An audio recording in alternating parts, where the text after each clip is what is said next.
سلامونه ګرانو کتونکو، عقیل صوبزی مخاطب یم د پېښور نه. دا ډېره عجیبه خبره ده چې د خیبر پښتونخوا وزیر اعلی سهیل اپریدي چې په هغه باندې مختلف الزامات دي، د هغې د جواب په ځای باندې یا د هغې د وضاحت په ځای باندې یا د دهشتګردۍ خلاف د یو حکمت عملۍ په ځای باندې هغه مسلسل لګیا دی او د خیبر پښتونخوا او د پورسد په قربانو باندې هغه موږ چې ورته وایو چې مالګې پې دوړوي. د مثال په طور له دا د ترین دغه چې کوم بیان راغلی دی هغه قابل افسوس نه دی، قابل مذمت دی او هغه قابل تشویش دی. موصوف فرمایلی دي چې زه وانا ته د کیډټ کالج د حملې نه بعد ځکه نه متلی چې د وانا یا د دغه علاقې سیکیورټي صورتحال چې دی هغه ټیک نه دی. تاسو اندازه ولګوئ چې وزیر اعلی چې هغه چیف ایگزیکټیو دی د دې صوبې او وانا او دغه ټولې علاقې چې کوم دي دا د هغه په عملدارۍ کې راځي، دی ذمهوار دی د هر څه چې هغه کله دا خبره کوي چې دا هغه ځای سیکیورټي صورتحال ټیک نه دی، نو بیا به عام خلک چې دي هغه به له چا نه ګیله کوي، هغه به له چا نه تپوس کوي. پکار ده چې د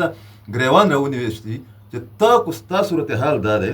یا ستا کارکردګي دا ده، نو ته بیا د وزیر اعلی په دې کرسۍ باندې او په دفتر کې ولې ناستې؟ دا ډېر عجیبه صورتحال دی. ستاسو به یاد شي چې د وانا کیډټ کالج د حملې نه بعد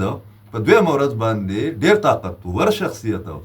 چې هغه زمونږ وزیر داخله دی محسن نقوي صاحب هغه تلی و، کور کمانډر صاحب تلی و، نور اهم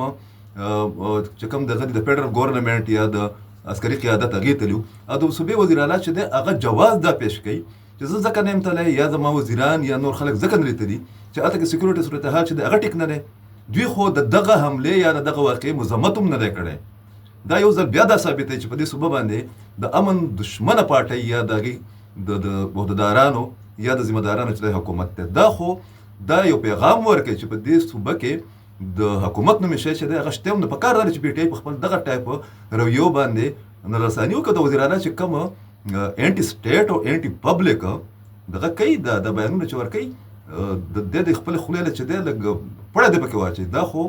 د نه منلو خبره ده چې ته یو داسې جواز پیش کړې چې کله واقعیت کېږي هلته زموږ 15 کسان شهیدان شوي مو پکې، خدای نه که که دغه واقعه شوی وی نو د هغې نه بعد به زمونږ به څه صورتحال د پاکستان ایمیج د خیبر پښتونخوا ایمیج به د ماشومانو د مبینه یا مجوزه شهادت په شکل کې د پی ایس واقعې په تناظر کې هغه به موږ څه به دنیا ته خپل مخ وو